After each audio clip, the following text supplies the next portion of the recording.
Saya sebutkan satu saja untuk malam ini. Nanti kita lihat. Wa qad warada fi fadli suratil Baqarati ahaditsu muta'addidatun. Pernah tersebut dari keterangan Nabi sallallahu alaihi wasallam dari beragam hadis tentang keutamaan surah Al-Baqarah. Wa atharun mutanawwi'ah, juga jejak-jejak kisah-kisah yang tersambung riwayatnya, yang beragam versinya. Jadi kalau athar itu teman-teman, itu bukan kisah biasa ya. Athar itu awalnya jejak-jejak yang diikuti. Jadi kalau antum misalnya melangkah, kan ada tapaknya kan, terus kita ingin ikuti jadi napak tilas sampai ketemu sumbernya, itu athar namanya. Kalau disusun jadi satu jadi ma'thur. Kalau banyak jadi ma'thurat. Makanya ada zikir ma'thurat, zikir pagi petang, kan ma'thurat ya. Kenapa disebut ma'thurat? Karena zikirnya tersambung jejak-jejaknya kepada kehidupan dan bacaan-bacaan Nabi sallallahu alaihi wasallam. Paham? Nah.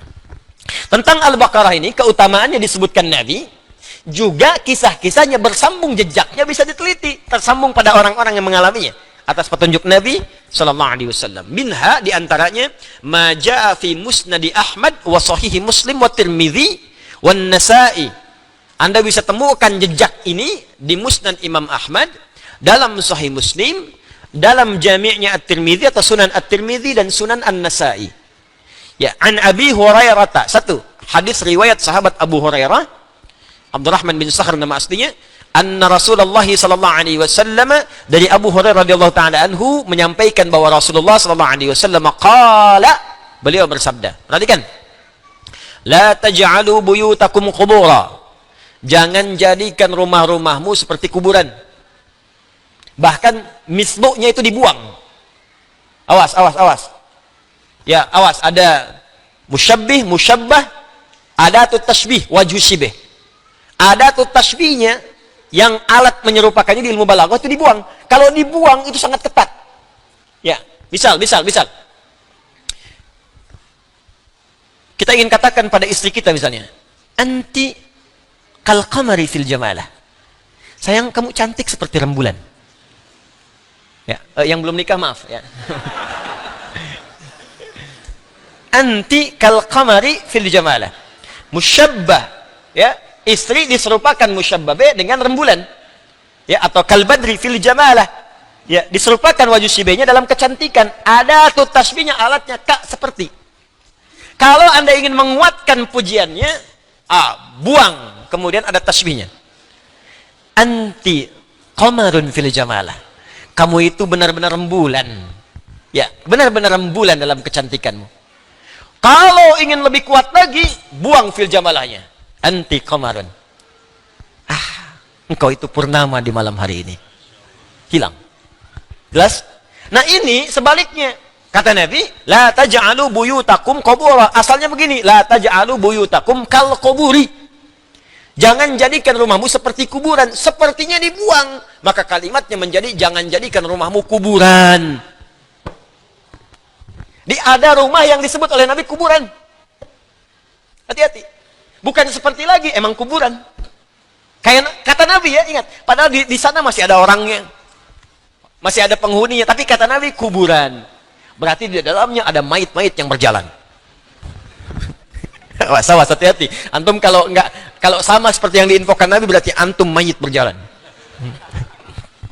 Fa innal baita alladhi tuqra'u fihi suratul Baqarati la yadkhuluhu syaitan. Apa rumah yang seperti kuburan itu? Di antaranya rumah yang tidak pernah digunakan zikir di dalamnya kepada Allah Subhanahu wa taala. Gak pernah ada sholat, gak pernah baca Al-Quran di dalam, gak pernah bacaan zikir, subhanallah, alhamdulillah, memuji Allah, salawat pada Nabi. Rumah yang gak pernah dipakai zikir, itu rumah disebut oleh Nabi kuburan. Penghuninya mayat-mayat berjalan. Paham? Maka pakai. Nah, kalau kemudian Anda ingin jadikan rumahnya semerbak, ramai dengan zikir, tapi kadang-kadang ada kesulitan, mau sholat susah, mau baca Quran susah, mau ngaji susah, mau puasa susah. Barangkali ada setan di dalamnya. Cara mengusirnya, baca surah Al-Baqarah. Kata Nabi, fa innal baita alladhi tuqra'u fihi suratul Baqarati la yadkhuluhu syaitan. Rumah yang dibacakan Al-Baqarah di dalamnya tidak akan pernah dimasuki setan. Yuk baca Al-Baqarah. Ya. Kalau Al-Baqarah berarti berapa ayat tadi? 286 ayat. Jadi kalau masih alif lam mim, setannya mundur dari kamar, lek di ruang tengah. Nyampe 255 sampai pintu depan. 285 keluar dari pintu, 286 menjauh dari pintu Anda.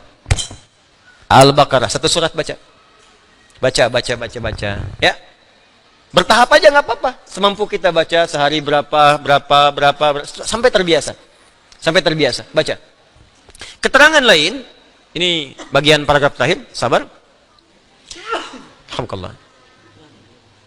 Warawa Ibnu Hibban fi sahihi an Sahal bin Sa'ad, diriwayatkan oleh Ibnu Hibban dalam sahihnya. Imam Ibnu Hibban punya kitab sahih dikenal dengan Sahih Ibnu Hibban. Jadi bukan Sahih Al-Bukhari saja ya, bukan Sahih Muslim. Sahih Ibnu Khuzaimah ada, Ibnu Hibban ada. Ya, jadi ada banyak versi sahih. Al-Hakim An-Naisaburi punya kitab sahih, Al-Mustadrak. Ya, teruskan. Berkata, qala Rasulullah sallallahu alaihi wasallam pernah bersabda, "Inna likulli syai'in sinam. Wa inna sinamal Qur'anil Baqarah." Setiap segala hal itu punya yang istimewa dan unggul. Dan keunggulan Al-Qur'an salah satunya terdapat pada Al-Baqarah. Jadi disebut oleh Nabi, Al-Baqarah itu sinamul Qur'an atau surah yang sangat istimewa dalam Al-Qur'an. Semua surah istimewa, Al-Baqarah punya keistimewaan tertentu. Apa istimewanya? Kita baca. Wa inna man qara'aha fi baitihi lam yadkhulhu syaitanu thalatha layalin. Orang yang terbiasa baca Al-Baqarah maka setan tidak akan masuk ke dalamnya minimal 3 malam. Wa man qara'aha fi baitihi naharan lam yadkhulhu syaitanu thalathata ayyamin. Kalau dibaca di siang hari dibiasakan baca maka tidak akan masuk setan selama 3 hari. Ini kalau ini sudah urusan spiritual, jangan diukur dengan nalar, akal. Ya. Kalau nggak percaya baca aja dulu. Kalau spiritual itu kerjakan dulu baru dapat hikmah. Gini ya, gini. Kalau akal belum bisa nangkap, tangkap pakai iman. Kerjakan dulu baru datang hikmah. Kalau hikmah datang, akal baru paham. Karena sepanjang akal itu nempel di manusia, sifat manusia terbatas. Ingat ya, sifat dasar manusia terbatas, nggak ada yang sempurna. Contoh, mata nempel di manusia, maka pandangan manusia terbatas. Semakin menjauh, semakin kecil nggak kelihatan. Jelas?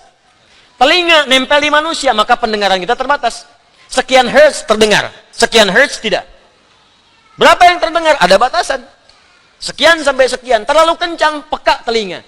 Terlalu kecil, nggak kedengaran, terbatas. Jadi kalau pendengaran terbatas, pandangan terbatas, kenapa akal Anda pengen nggak punya batas?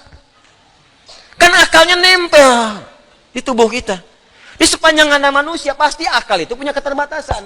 Makanya Allah berikan iman yang tak ditangkap oleh akal, tangkap oleh iman. Jelas? Nanti ketika iman menangkap, hikmah datang. Hikmah itu yang membantu akal untuk memahaminya. Itu poinnya.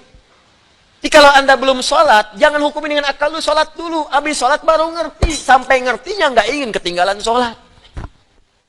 Itu caranya. Puasa dulu, baru komen. Islam itu nggak benar, Islam teroris. Masuk Islam dulu. Kalau sudah masuk Islam baru tahu, yakin nggak akan keluar. Nggak percaya silakan, nggak percaya silakan.